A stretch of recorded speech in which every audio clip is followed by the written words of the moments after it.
Hello everyone and welcome to the Kickabout. It is me and Lee once again. Everyone just keeps dying around us. Yeah, well, lightweights, aren't they? Are we like patient zero? Or we just don't? We're like the first Must patient be, of a zombie apocalypse. Everyone else gets ill, but we don't. So yeah, as you can see, the pillar of health. Yes. Yeah. The everyone keeps telling absolute me. specimen. I know being overweight apparently is unhealthy, but I mean this would say otherwise. Yes. So no Premier League stuff to talk about this week per se. It's been a fairly quiet. Which has been quite nice actually as a West Ham fan. It's been quite tame. With Dan here, we can't talk about Amorim's first 50 games in charge, so we'll let him off for the week. But what we can talk about is the England situation. Brilliant. And I know you weren't looking forward to this chat, but there is some stuff that probably we can talk about with regards to the current state of the England squad, Thomas Tuchel's start to his reign, because we're 6 games in or whatever it is now, and of course we do have the small matter of the World Cup next year coming up. So I think it's a good time to take a little bit of stock as to how he's done so far, and whether or not we can read between the lines as to what he may or may not be thinking with regards to the squad. So we'll start with Tuchel himself. His first 6 games in charge. What's your kind of overriding feeling so far? It's hard because it's the same old, isn't it, with England? You get the Wales game the other day, they were brilliant for 20 minutes, and the problem is because they scored 3 goals, you can't really blame them, I suppose. They took their foot off the gas, and it was just the next 70 minutes might as well not have happened. Yeah. It was just dull. Yeah. Uninspiring. I did read a lot of reports suggesting that obviously where the Wales game was a friendly, would it not have been better for England to arrange a friendly with a top-class opponent to really get a feel for where things are? You know, with the greatest respect in the world, Wales are not a side that England really should be looking at and saying, right, this is the level we need to be competing with to be able to be, talked about winning a World Cup or whatever, a France, a Spain, a Germany, and Italy, someone like that would have been a better test. Sort of judge where we're at then, can't you? Yeah, and I know we've had some injuries in the squad. We've had a lot of people pulling out. For me, the jury is out on a lot of them as to whether they're pulling out legitimately or not. It's always the same though, isn't it? You get it every camp, especially if it's a friendly or whatever. Yeah. Loads of players just pull out with niggles or illness, and it's the same every time. But as far as Tuchel goes, would it be fair to say that it's been glass half empty rather than glass half full? Or would you say the other way around? It's hard because everyone's very split over him, aren't they? There's not a lot of England fans, in my opinion, wanted a manager in there, English manager. I like Tuchel. He's a very good manager. He was brilliant at Chelsea. I just don't feel that we should have a foreign manager, especially a German, because of history and stuff. I just don't feel it's going to be cohesive. Mm-hmm. I don't know, because if there is bad results or we put some bad performances in, that's always going to be used against him, I feel. Yeah, he's almost like kind of hiding to nothing, isn't he? I know what you mean. I mean, I personally was quite on the fence with it. I sort of saw both sides of the argument. I thought, well, yes, he's not English. Yes, he's German as well. I mean, we've had, it's not like we haven't had foreign managers in the past. We've obviously had Ericsson and we've had Capello. But a German that it hits different, doesn't it, with the history that's there. I like Tuchel as a bloke. I think he's very honest. I think he is a very good manager, as you've alluded to. But there is always part of me that likes the idea of it being England's best against Germany's best, or Italy's best, or Spain's best. Now, of course, we are not exclusive in terms of that. We must have an English manager where everyone else can have managers of different nationalities in their teams. But I just don't know if this is ever really going, like when Southgate was there, for all of his negativity, for all of the kind of the boring football, all of the other things that were kind of thrown at him. He did at the start at least bring the nation together. Mm-hmm. He got us everybody was on board. Everyone was buying fucking waistcoats. Yeah, it's coming. It's feel good feeling. Yeah, it was, and I just don't know if we're ever going to get that with Tuchel. No. And I know football is fickle. If he turns up and we have a really good start to the next calendar year, going into the World Cup, and everything's really positive, that can obviously change very quickly. But as you say, the second it goes the other way, all of the, it was never going to work because he's German. Yeah. It's just going to come out. So I don't necessarily think it was a bad appointment. England, I don't know if there was any really good English options at the time. The only option you got is Eddie Howe, and he clearly isn't going to leave Newcastle, is he? I couldn't really think of anyone else English who is really worthy of putting him in the England job. Can I just put it out there that when Tuchel was being interviewed and whatnot, Graham Potter's name was being flown around at the time because he was out of work at the time. Boy, did we fucking dodge a bullet. Who, West Ham or? Yeah, we didn't. We took that bullet straight to the face.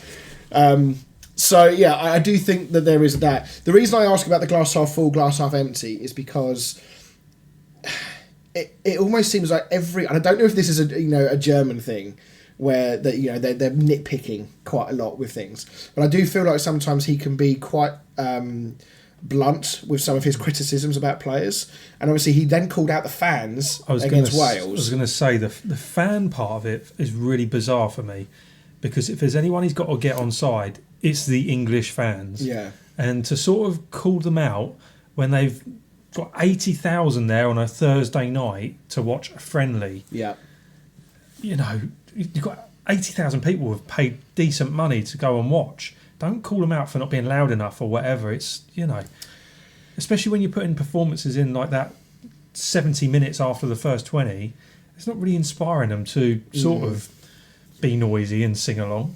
I think Tuchel also needs to understands the history with England team in terms of that the England fans for quite some time have been, for one reason or another, they've been let down is the wrong way to put it, but they've been built up. Yeah, give them a false hope. False hope is probably the best way to put it, yeah. And I do think that Tuchel needs to be a little bit more aware of that, and maybe maybe the messaging should be, now he might be frustrated the England fans weren't very loud, but maybe the messaging should be, look, England fans obviously weren't that loud tonight, but it's on us. Well, we've got to give them a reason to get behind them.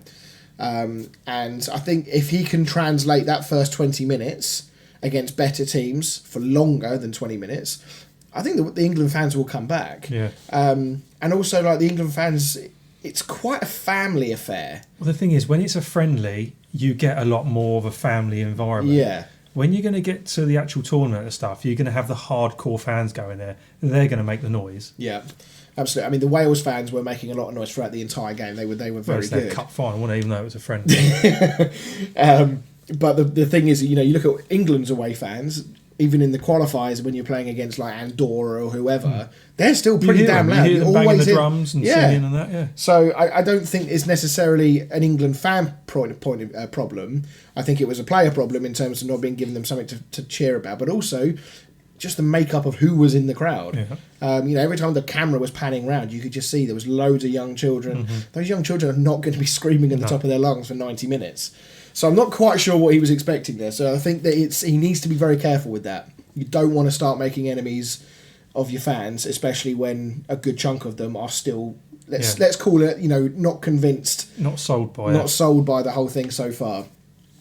Okay, let's talk then about his team selection, his rotation of bits and pieces.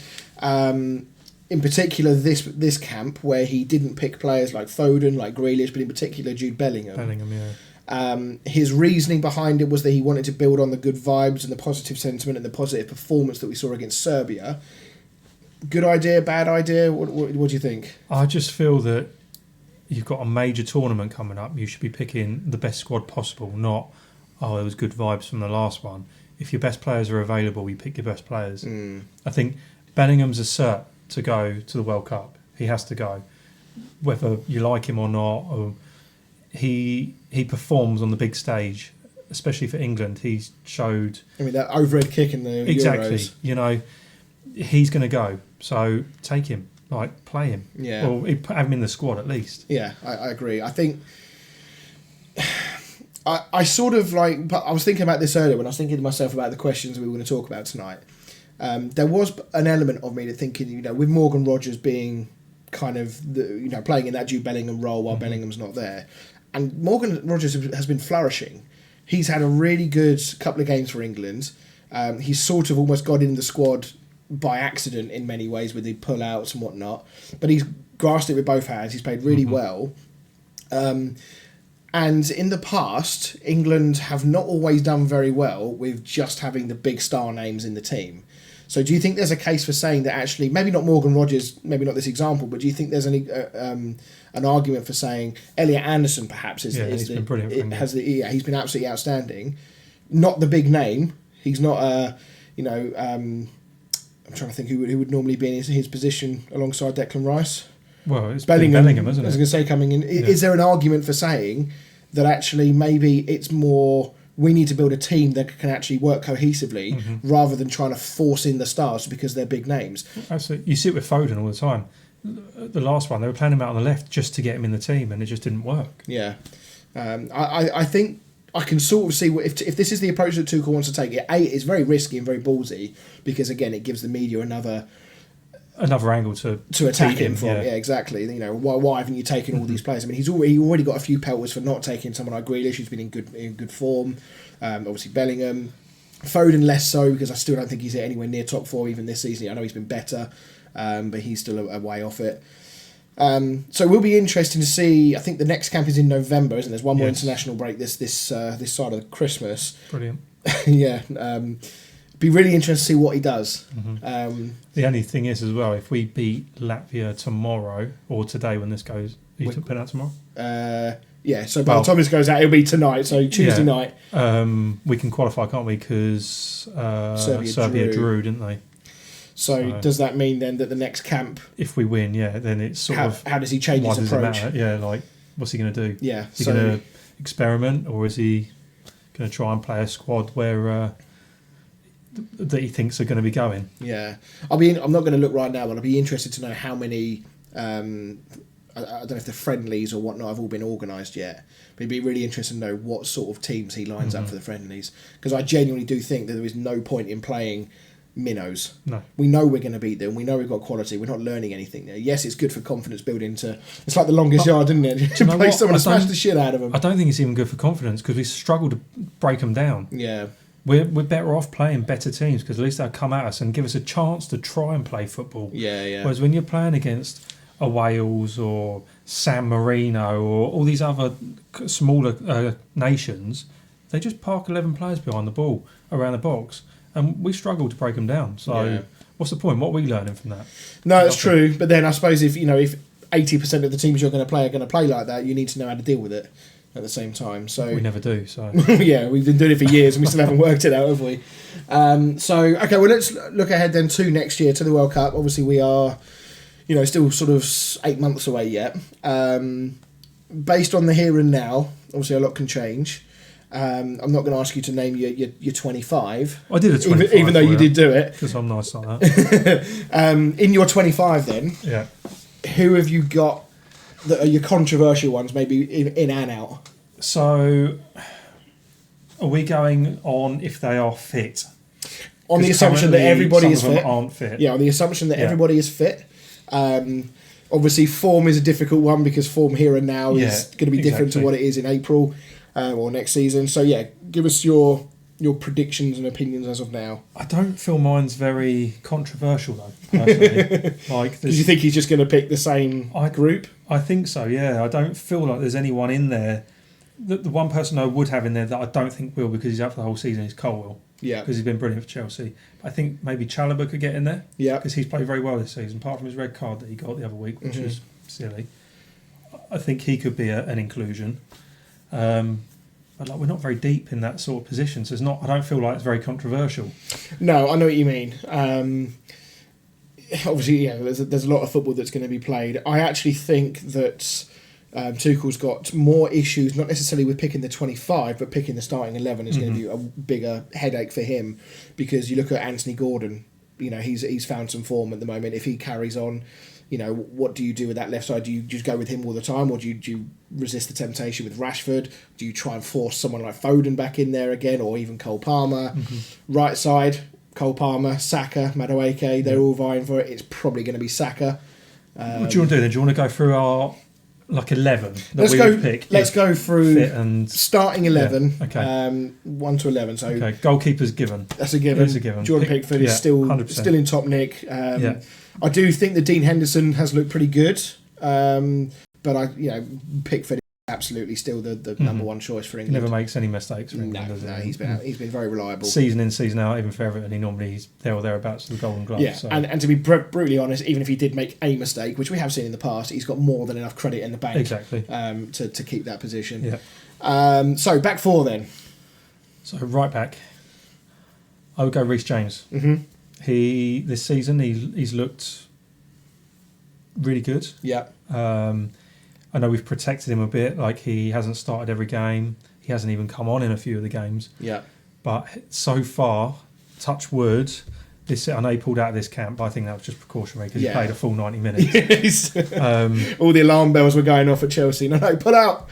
I think he's our best right back. Mm-hmm. Yeah, I think so. I think Trippier, is too long in the tooth. Mm-hmm. Trent Alexander-Arnold, is injured, but I also think that Reece James has got a better overall game. Yeah. Obviously, Trent's probably a better ball player. Yeah. But I'd say Reece James is a far better overall player. Mm-hmm. I'm trying to think of other players that would play in that position. Livramento. Livramento, yeah. I think he would be my next pick, I think. Yeah. And I suppose in an international tournament where games come thick and fast, Livramento is going to play. Yeah. Like, Reece James is not going to play 90 minutes every single No. game. So Livramento is going to get minutes, and I think he's a fantastic right-back option to have. I think I'd probably agree with that. Yeah. I think you would just rotate between the two. I think that's the best course of action there. What about the other side at left-back? I would go for, at the moment, probably Jed Spence. Yeah. I think he's been brilliant for Spurs. I would have liked to have seen Lewis Skelly in there, but he hasn't really been playing for Arsenal either. Yeah. So you don't really know what his form's like.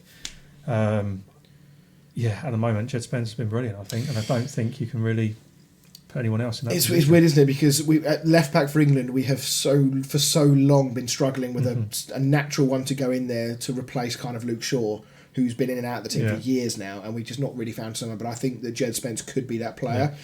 I think there's other players that could maybe work their way into that position, depending on forms and injuries. People like Tyreek Mitchell, Lewis Hall, another fantastic player. Who's the Fulham left back? Robinson, he's another one that with a good run of form might, put his name in the mix. I think Jed Spence, as of right this very second, is probably the best pick. Yeah. But I don't think there's a huge amount between a few of them. Is Lewis Hall still injured for Newcastle? I guess so, because he wasn't in the squad, was he? And you would have thought he would have at least made the squad, especially if Lewis Skelly got in there and he hasn't been playing. Exactly. So. I think Lewis Hall, right now, in terms of the pecking order, is probably number 2. But it will be interesting to see what Tuchel does as and when Lewis Hall gets fit again. Does he bring him straight back in and drop Jed Spence out? Okay, centre-backs. So the first one would be Mark Gay. Yeah, 100%. Yeah, nailed on. And if he could stay fit and if he was in form like he was last season towards the end, I'd go Branthwaite. Okay, yeah. Really like him as a player. He's strong, he's fast, reads the game well. No room for John Stones, you think?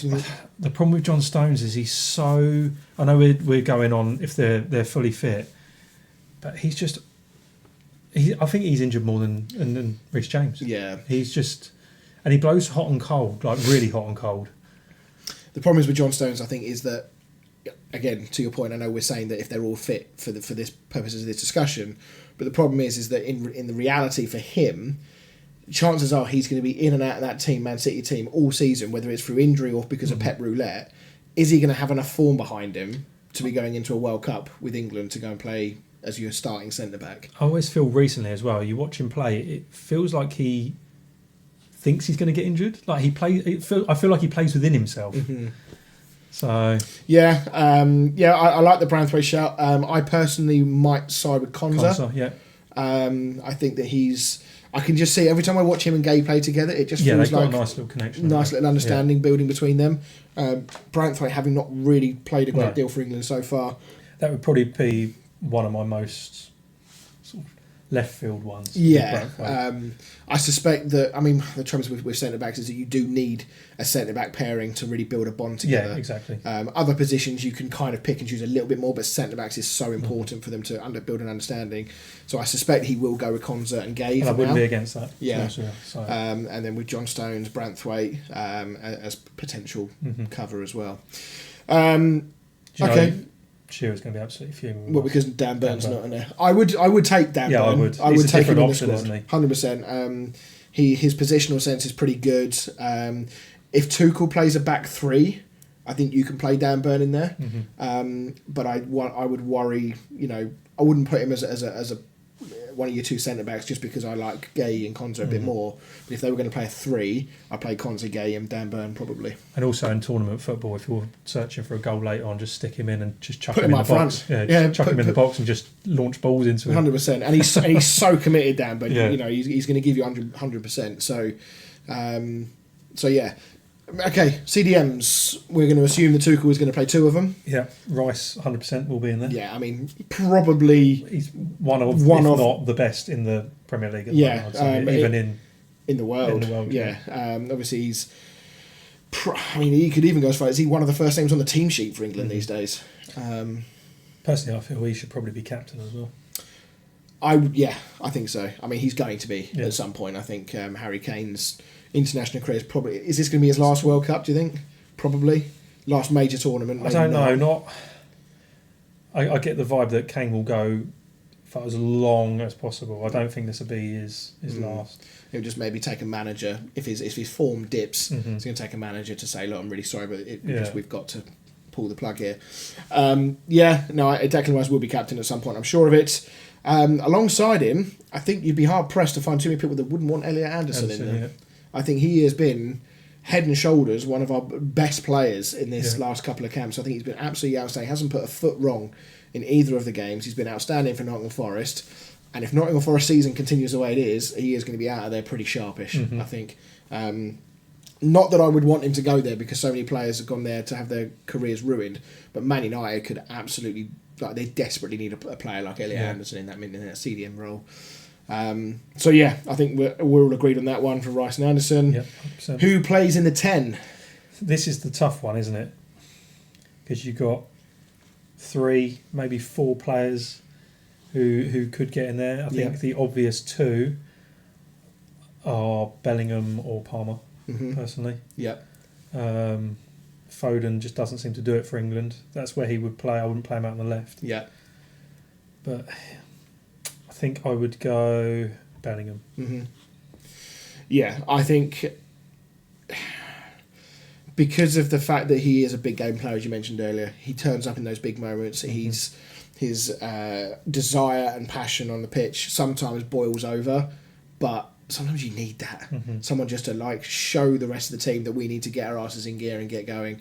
I also feel like bringing Palmer on would be more effective than bringing Bellingham on. Yes, I agree. I feel like Palmer would have more of an impact coming on, whereas Bellingham, I'm not sure if he would get into the game or...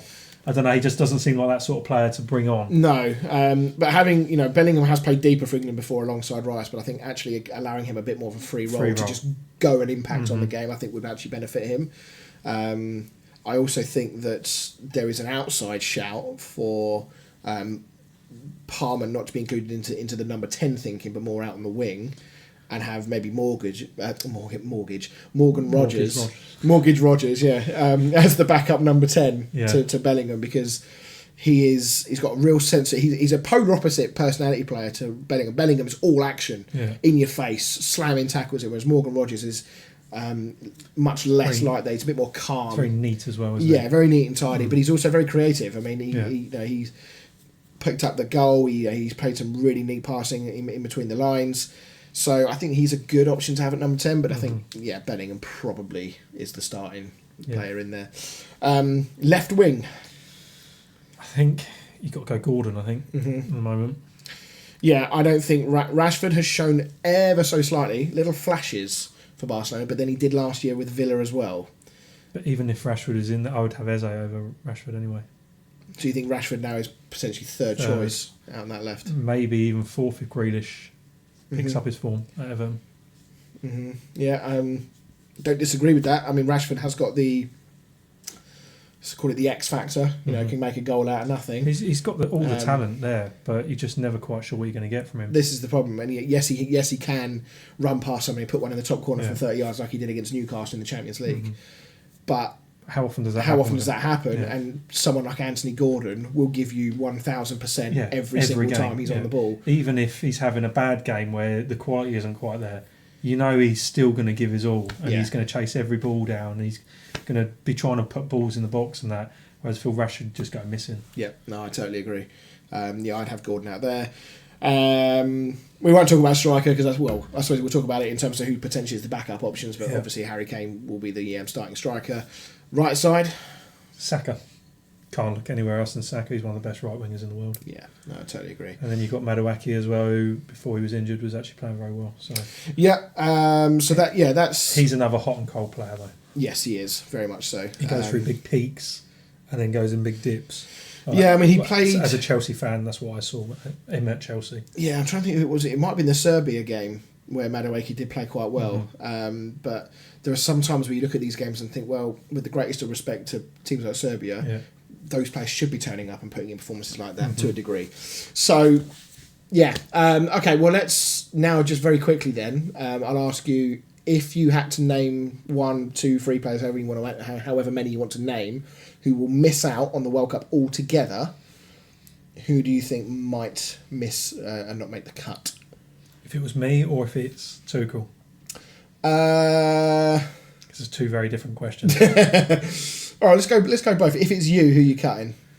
Rashford. Yeah.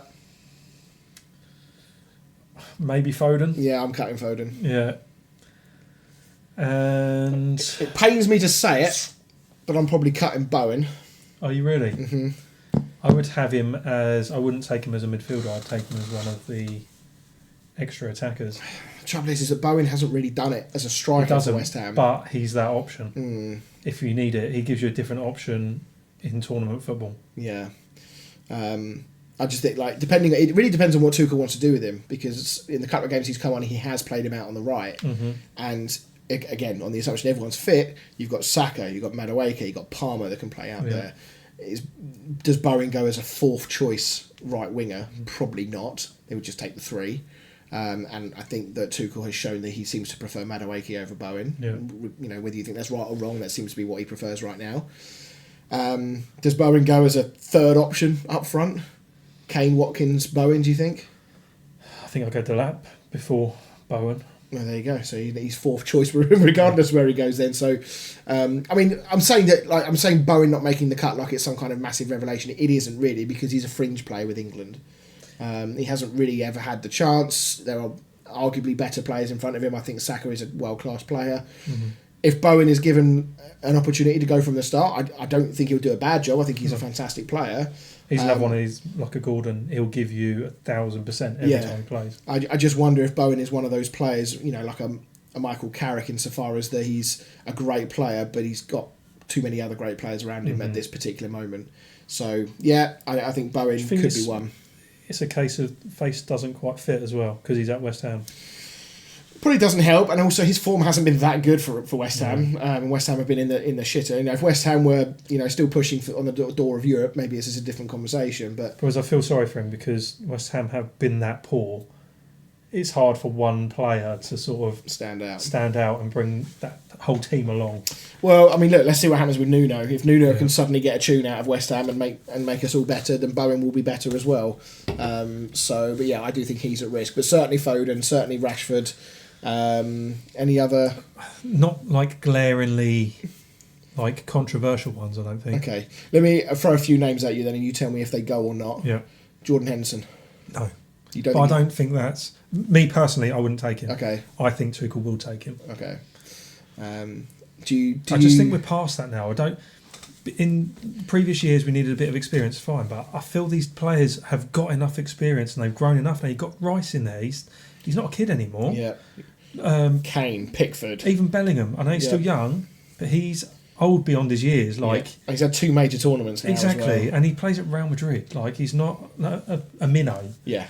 I don't feel like you need Jordan Henderson in there. He's played well this season, don't get me wrong. For Sunderland, he's been really good. Yeah. He's played really well. But Brentford, sorry, not Sunderland. Brentford. I just don't feel like you need him in there. Yeah, no. I feel like he gives you anything extra. Mm-hmm. Yeah, no, I'm with you on that. Do you see a scenario where Trent Alexander-Arnold doesn't get picked? Yeah, I don't think he goes. If the likes of James and that are fully fit, yeah, I don't think he goes. Do you think Tuchel might take him as like a because of his ability to maybe play into midfield? Do you think he takes him as a bit of a utility player? James can do that. Mm-hmm. I'm not sure we need utility players. No. I think there's enough quality. You've got Adam Wharton and all these sorts of players in CDM. You don't need to bring a right back in to play CDM as a cover player. I don't think Trent goes. I don't think it matters if he is fit or not. Yeah. The only way he goes is if everyone else is unavailable. Crocked. Yeah. Cool. All right. Anything else? There was nothing else I wanted to... Not England-wise, no. And the mighty Latvia. We've managed to squeeze half an hour out of England, so I think we've done well, which is more excitement than the Wales game. There you go. Let us know what you guys think. Obviously, we are doing this very point in time, right? You know, a lot of this is kind of recency bias a little bit. So let us know what you think. What would be your England 11? What would be your predictions as to who goes, who doesn't make the cut, for example, in next year's World Cup? Let us know in the comments down below. Make sure you like, make sure you subscribe, and we'll see you all next time. See you later.